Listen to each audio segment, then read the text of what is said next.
Friends, hello everyone. This video is dedicated to the situation in Transnistria, which currently presents a great opportunity for Ukraine and Moldova.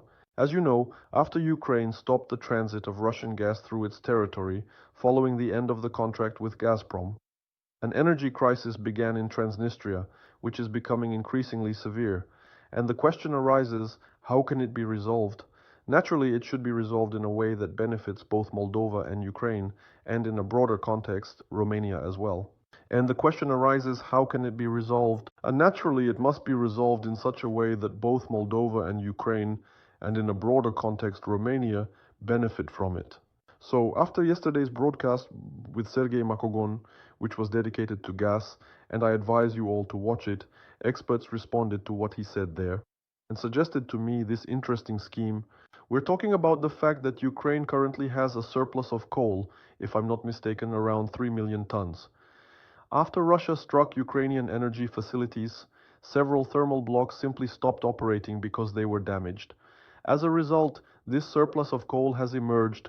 After Russia struck Ukrainian energy facilities, several thermal blocks stopped operating due to damage. This surplus of coal has emerged. We also have gas reserves in Moldova for the blocks at the power plants in Transnistria.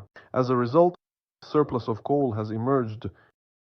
And besides that, we also have gas reserves in Moldova that can be directed to the blocks, the power plants in Transnistria. So Transnistria has several free coal blocks, but currently only one is operational. Their gas blocks are modernized with very high efficiency. As a result, they can generate electricity cheaper than it can be done today in Ukraine and Romania. This is the perfect moment to offer them gas for heating and gas and coal for electricity, and accordingly we can do banking at the same time. That is, we come with a preliminary scheme and set a price for electricity that will suit both Ukraine and Moldova. We don't know where to build the distributed generation capacities. Odessa needs electricity, for again well-known reasons. Therefore, there is no need to strangle Transnistria. We need to act before Russia turns on the gas. And since there are special separatists there, they operate in Chisinau, have Moldovan passports, and they also work in Ukraine, holding Ukrainian passports. In fact, they've been working with the Ukrainian business elite for a long time and have contacts with our politicians. Well, I mean the sheriff group. So it's quite obvious that they can't just be fooled through the television. Therefore, we need to act immediately.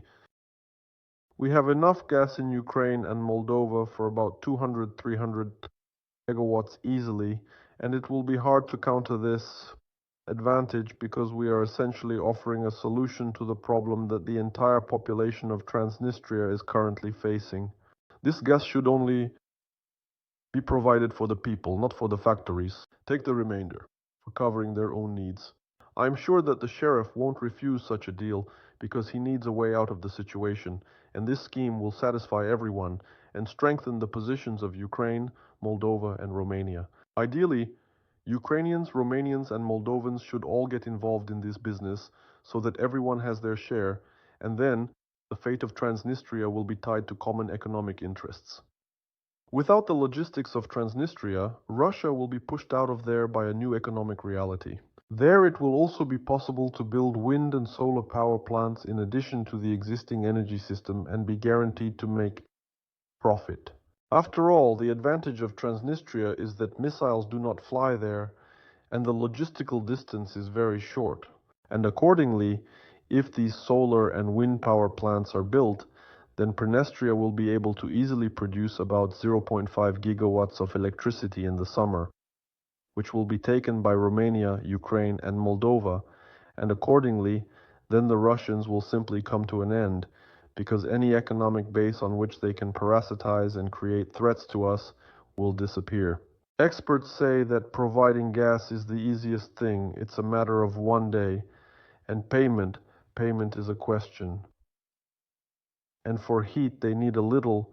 They can start one gas block, which is also not a problem. Plus, we can connect with Europe. Let's not forget that Europeans don't like humanitarian disasters on their doorstep. So it's quite possible that the European Union will agree to finance this to some extent, maybe not fully, but even a partial contribution would bring huge benefits for everyone, as it would reduce costs for Ukraine, Moldova, Romania, and even the European Union, because they also don't need an additional wave of refugees. So the key here is not to overdo it with politics and to play flexibly. Maybe we can set up such a scheme only until March if the Transnistrians are scared. So, the main thing here is not to overdo it with politics and to play flexibly.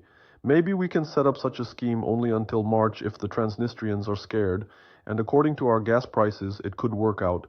Maybe we can set up such a scheme only until March if the Transnistrians are scared, and according to our gas prices, it could work out. Their network costs are low, because the territory itself is small, they steal little.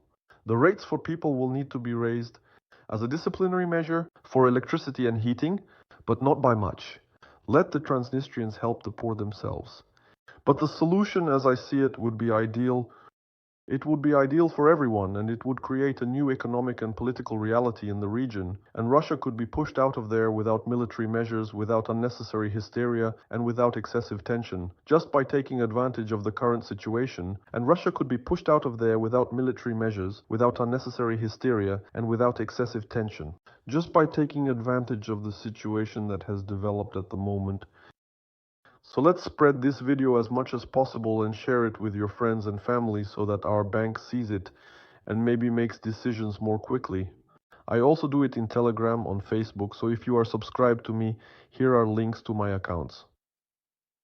Accordingly, in the description of the broadcast there is Viber and Twitter, and essentially, let's push this information out. I think we can play a very interesting game. Hugs and kisses, bye.